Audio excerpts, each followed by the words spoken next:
So today, I wanted to share some information regarding the true map and relationships that form the cornerstone and foundation that our work stands upon. It has been clearly visible and documented that the so-called leaders of this flat earth quest for truth are not willing to go all the way with their research. It seems it is far more likely that such individuals are merely here to invent theories and thought experiments while disregarding physical evidence. We at Beyond Flat Earth will stop at nothing less than sharing all of our findings. This is an open source project, and those who do the work will be recorded and remembered. I'm here today with answers on cartography and how maps truly work. The International Cartographic Association defines cartography as a discipline dealing with the conception, production, dissemination, and study of maps. Cartography is also about representation, the map. This means that cartography is the whole process of mapping. Cartography is a complex and ever-changing field, but at the center of it is the map-making process. Viewed in the broadest sense, this process includes everything from gathering, evaluation, and processing of source data, through the intellectual and graphical design of the map, to the drawing and reproduction of the final document. As such, it is a unique mixture of science, art, and technology, and calls for a variety of in-depth knowledge and skills on the part of the cartographer. Sometimes one person directs the entire sequence of cartographic activities, but this occurs only in relatively simple cases. In the creation of a map, it is much more common for the various tasks to be split up and accomplished by several individuals. Cartography is much more than just map making, however. It is also an academic discipline in its own right. It has its own professional associations, regional, national, and international, journals, conferences, educational programs, and its own identity. As a discipline, it embraces not only cartographers who make maps, but also cartographers who teach about maps and cartographers who do research on maps.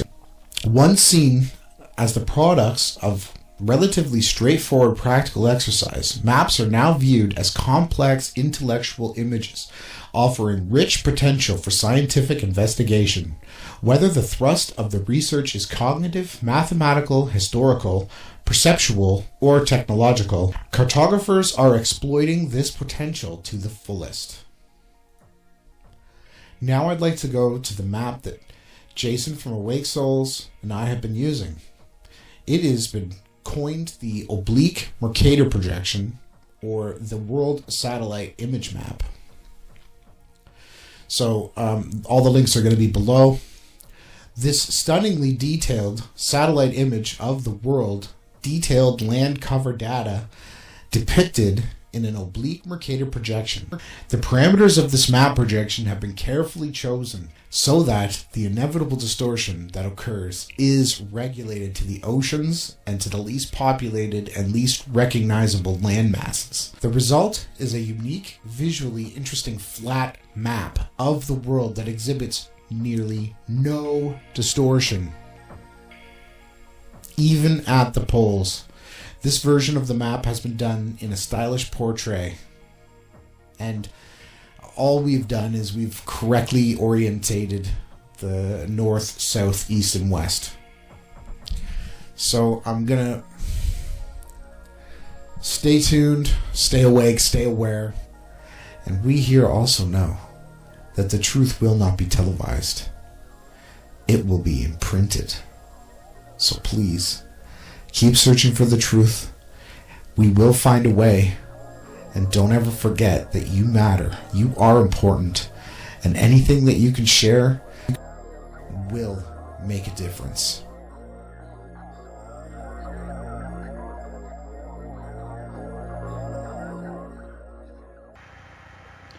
I looked and saw flying spirits, the solar elements called phoenixes and calcedras, strange and wonderful. For their form was that of a lion, and their head was that of a crocodile. Their appearance was multicolored, like a rainbow. Their size was 900 measures. Their wings were those of angels, but they have 12 wings each. They accompany and run with the sun, carrying heat and dew, and whatever is commanded them of God. Thus the sun goes through a cycle, and he goes down and he rises up across the sky and beneath the earth with the light of his rays, and the sun is there on the track unceasingly. And those men carried me away to the east of that heaven, and they showed me the solar gates through which the sun comes out according to the appointment of the seasons, and according to the phases of the moon for the entire year, and according to the numbers of the horologe, day and night. I saw 6 open gates, each gate having 61 stadia and a quarter of a stadium. And I measured carefully, and I figured out their size to be so much, through which the sun comes out and goes off to the west. It becomes even, and goes in through all of the months. The first gate, the sun comes out for 42 days. The second, 35 days. The third, 35 days. The fourth, 35 days. The fifth, 35 days. The sixth, 42 days. And then once more the sun does an about turn and goes back the other way from the 6th gate, according to the round of the season.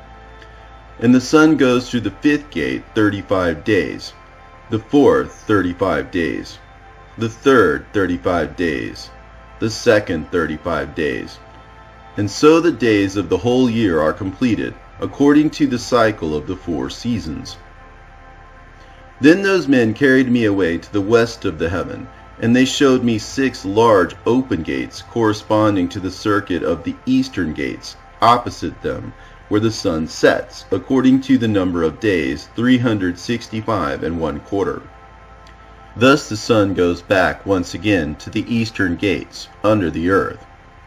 And when the sun goes out from the western gates, he takes off his light, the splendor which is his radiance, and 400 angels take his crown and carry it to the Lord, for since his shining crown is with God, with 400 angels guarding it. The sun turns his chariot around and goes back under the earth on wheels, without the great light which is his great radiance and ornament. The sun remains for 7 great hours in night, and the chariot spends half its time under the earth. And when he comes to the eastern approaches, in the 8th hour of the night, the 400 angels bring back the crown and crown him, and his brightness and the shining of his crown are seen before sunrise, and the sun blazes out more than fire does. Then the solar elements, called phoenixes and chalcedras, burst into song. That is why every bird flaps its wings, rejoicing at the giver of light. They burst into song at the Lord's command. The light giver is coming, to give radiance to the whole world, and the morning watch appears, which is the sun's rays. And the sun comes out over the face of the earth, and retrieves his radiance, to give light to all the face of the earth. They showed me the calculation of the sun's movement, and the gates by which he goes in and out. For these are the great gates, which God created to be an annual horologe. This is why the sun has the greater heat, and the cycle for him goes on for 28 years, and begins once more from the start.